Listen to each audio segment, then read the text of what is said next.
Witchbrook shared a breakdown of some of the game's major features, including classes, jobs, spellcasting, and more. New gameplay moments were revealed, plus the team provided players with an update on development. All this and more today.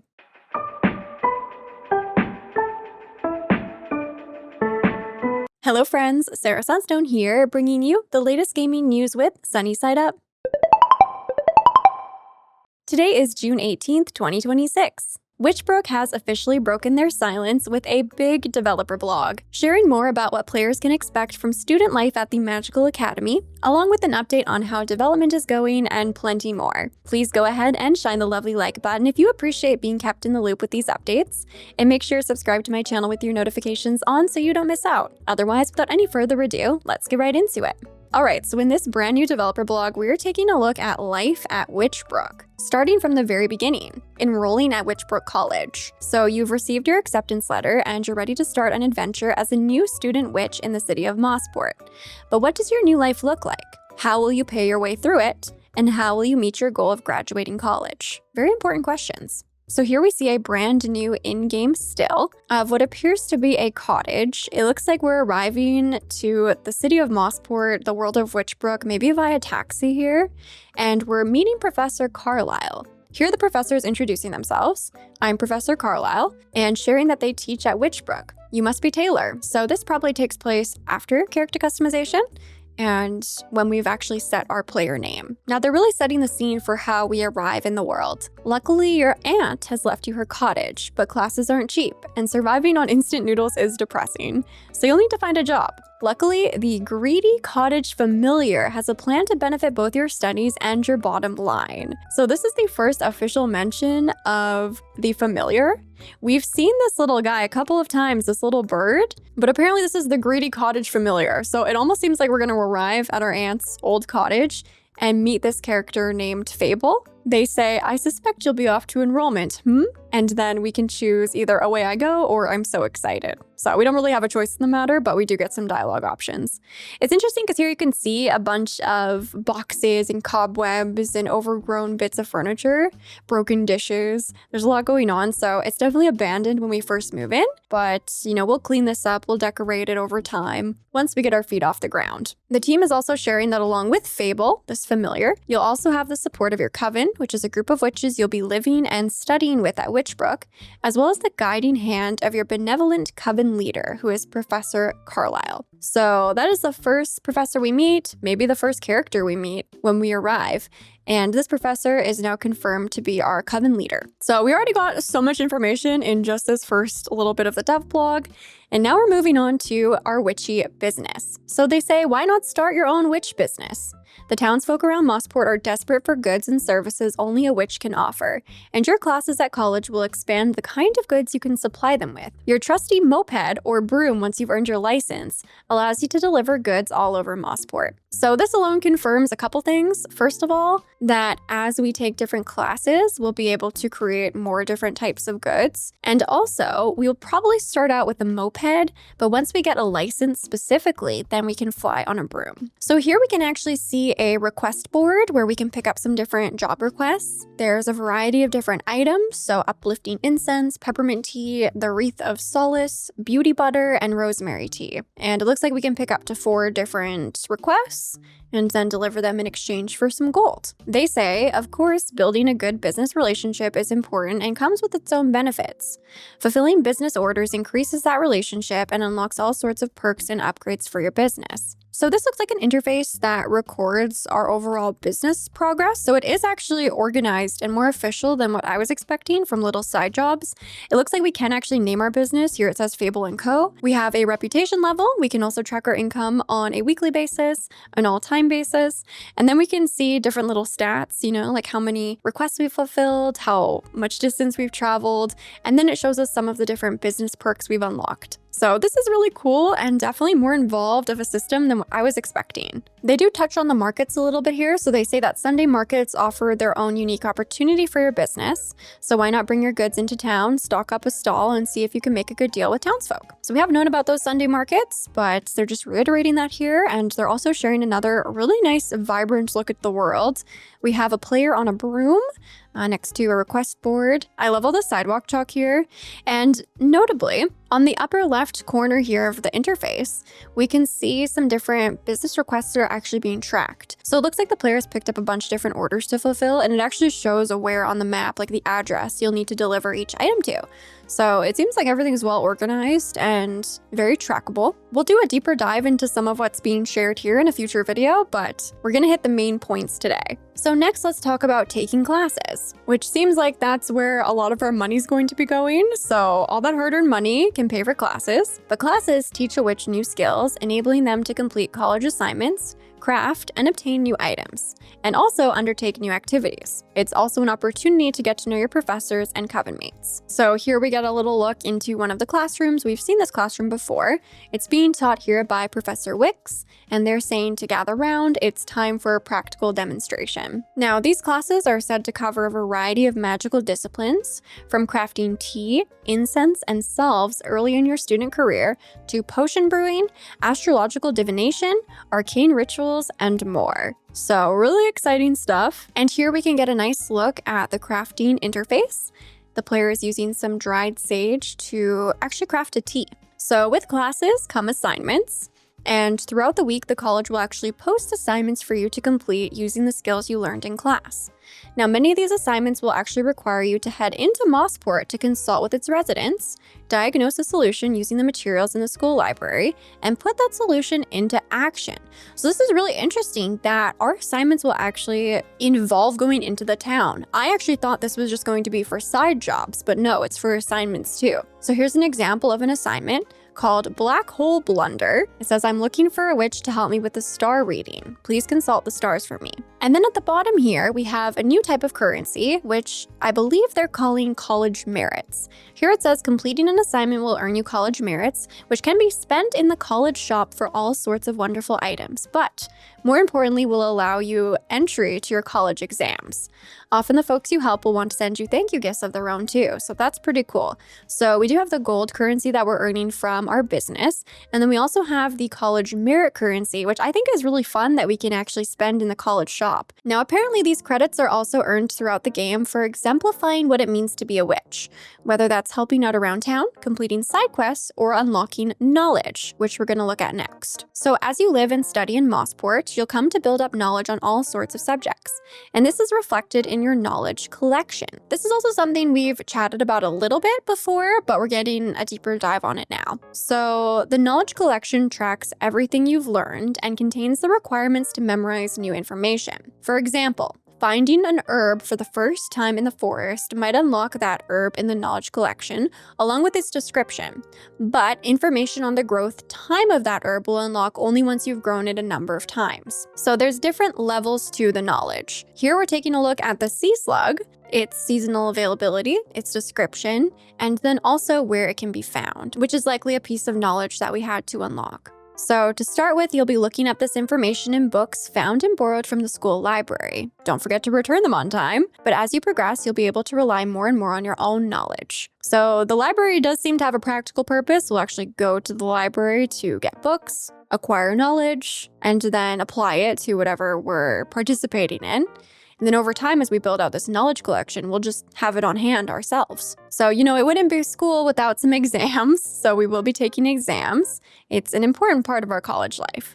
And we'll need to complete a set of exams in order to advance to the next grade, enabling access to new classes, spells, activities, and certain dangerous areas of Mossport itself. Here we can take a look at the exam interface, and we have apprentice exams and also journeyman exams, so likely at 2 different levels. Some examples of exams here include enchanted crafting, occult economics, introductory divination, magical medicine, and field magic. And we will need passing marks in all of the grades exams to progress to the next grade. But what mark you receive will depend on how much knowledge you've accumulated in the sections of the knowledge collection that the exam tests.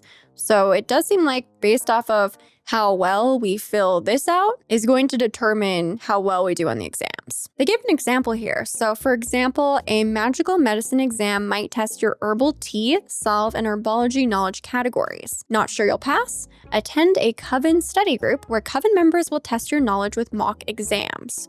Really cool. So here they're showing us how we get our exam results. I love this presentation. And it actually looks like this student has failed field magic, so they're probably gonna have to retake that exam. I really like this idea of grouping up with your coven to do little practice exams. I think that's a really nice touch and definitely plays into that social element, even if you're playing solo. Now let's talk about spells, because of course, it wouldn't be a witch school without spells. Once they obtain their wand, most witches are able to move objects intuitively and without guidance, so your wand is immediately a useful tool, especially when it comes to moving heavy furniture around the house. So it sounds like we're actually going to be using the wand to decorate. But there's so many spells to be learned. So apparently each completed exam will entitle you to learn a spell from your coven head, Professor Carlisle, who offers one-on-one spellcasting tuition to her coven. Now, spells offer all sorts of useful shortcuts for a witch, from guidance spells that help track down rare ingredients, to flying over rooftops on a broom.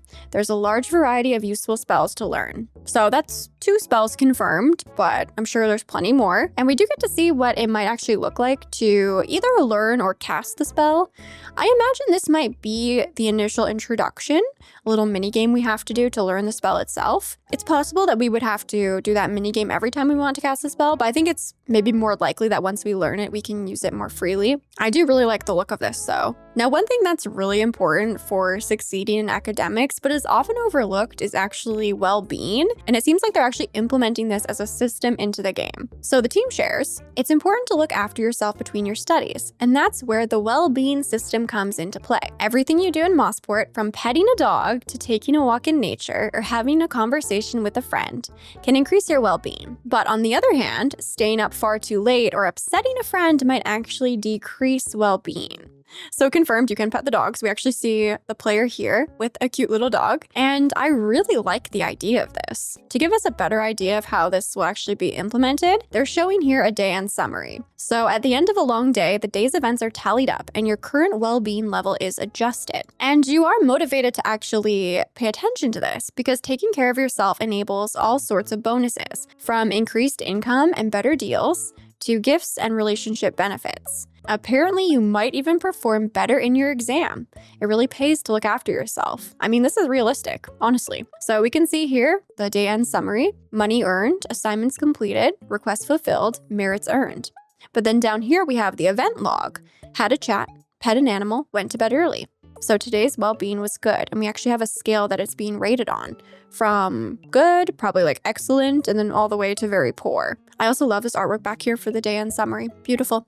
I love the idea for this system. Now, what about graduation? So completing exams will allow you to advance to the next year, unlocking new spells, classes, and activities. But what about actually graduating from college? Now, many witches decide to stay on as postgrads, looking to fill their knowledge collection completely, improve their grades in previous exams, and take their witch business to new heights. So this almost makes it seem like there will be an option to stay as a student, where you could also take the option to graduate if you want to be a completionist and actually complete that knowledge collection and do better in your exams, for example. And overall, it does seem like that progress will be clearly tracked. They have a flow chart here from enrollment, probably all the way to graduation. And here, for example, they're showing how you have a broom riding class, which costs a certain amount of money to actually take that class here, $5,000. It tells you what you're going to learn by doing that and the requirements. So you have to complete this prior requirement before you can actually take the broom riding class. So really interesting. I can't wait to break all of this down and take a closer look at the icons. Now, there is that social component to life at Witchbrook College as well. So you're not the only witch navigating a new life. Your coven mates each have a unique and bespoke story to tell. And as you increase your relationship level with coven mates, you'll be invited into their stories and their lives. Apparently, these stories will play out like mini visual novels that cover a wide range of tones, subjects, and perspectives. And here they're giving us an example with Eli, who says, I need to see if you have the eye, the nose, the ear for the news. As we know, Eli is the writer of the Oracle, so this is very fitting. And then finally, before we get into the development update, the team did touch on free time because your education is just scratching the surface of your life in Mossport. What about your free time? Perhaps you'll build relationships or even find someone special to take on dates. Maybe you'll spend your time indulging in fashion and interior design. You might join clubs and begin to collect knowledge outside of school, like cooking, gardening, festivals, and more. There's so much to keep you busy outside college hours, but more on that later. So hopefully that means they're gonna share more about our free time in a future developer blog. I think that'd be cool. But honestly, we got so much information from this. I am super excited, and it's nice to see how some of these systems are actually going to work in the game. So that brings us to the development update from the team. So let's read through this together. In our last developer blog, we mentioned how we had been doing some super secret playtests to refine a few features, balancing, and ensure we're happy with the pacing of in-game years. Now, over the past few months, they've been continuing regular intervals of playtests, using the feedback to inform some important adjustments. It's a lengthy but important process because, apparently, even playing through the first in-game year of the game can take around 40 to 50 hours, depending on your playstyle. So you can imagine how quickly time can rack up when you do a few playtests back to back. You guys, 40 to 50 hours potentially of playtime with the first in-game year is wild. This is definitely going to be a game you can know life to if you would like. Now, these playtests have apparently also sparked some extra gameplay additions that they've wanted to add, both big and small, like extra spells, pedestrian gossip, some very special magical creatures, a placeable hut upgrade system for your cottage lands, new NPC animations and coven mate behaviors, new resources for crafting, and some new music tracks. So no big deal, just dumped a bunch of feature announcements here for us. They also shared that playtests are a fantastic way of highlighting what players enjoy the most and where they spend their time, some of which can be quite surprising. Now, using this info, they can then improve the late game experience by adding even more content or activities that the playtesters enjoy to ensure Witchbrook remains refreshing after so many hours into the game, which is very important. I'm really glad they're doing these playtests because it's one thing to create a game and play yourself, but it's another to get that outside player perspective and maybe consider some things you might not have when you're really close to the project. Also, how cute is this with Pip and the little cat? Now, in terms of localization, it's been well underway for quite some time now thanks to their fantastic team of translators. Like all aspects of Witchbrook's development, they haven't taken any shortcuts, so the translators are deeply entrenched in the game's world and in daily communication with the dev team answering questions to ensure each language gets the treatment it deserves, which is awesome to hear. We love to hear it. We love to see it. We love to have humans doing this work so they have the nuance of the translations too and the context. Now, very excitingly, they've also been able to increase the amount of playable languages beyond what is currently announced. However, they won't be confirming which languages just yet to avoid causing any undue pressure on the translators until they're certain that they'll be ready for launch. But this is excellent news. Here we can see the player chatting with Pip in a very interesting location that we haven't seen before, and also some different dialogue translations. Finally, the team wrapped up by saying that they're hugely proud of how far the game has come and they can't wait to get it in our hands as soon as they can. Now, there's a lot of factors that could impact their release schedule, like unexpected delays in platform submissions, a pesky bug that's difficult to track down, external team factors like porting or localization, or just extra polish needed on an important feature. So again, they're not going to be sharing a specific date until they're super sure, but they want to assure all of us that they are working hard and incredibly excited to share Witchbrook with us. So honestly, this definitely made up for me for the months of silence. They shared so much with us, and I can't wait to, again, take a closer look at this with you guys in a future video, break it all down, see what we can spot, little details, all of that. And I'm really impressed with just how many systems are going to be in this game. I feel like it's really well thought out from what we're seeing, and, you know, I love like the Wellbeing system, and they kind of took us through the process of what it's going to be like to actually be a student and what that means, how classes are going to work. It's just nice to get an idea of what to expect from all this. So it's looking really great. I'm really excited about this. And you know, it's great to hear from the team that things are going well. They're doing those important playtests. They're adding new languages and they're doing the best they can. They're working on it. and we'll get to play it eventually. So there you have it, friends. That's the latest news from Witchbrook. Be sure to share your thoughts with me down in the comments. Let me know which of the systems they shared with us you're most excited for or curious about. Anything and everything, you know I always love hearing from you. And with all that being said, thank you so much for watching. I love you all. And until next time, take care.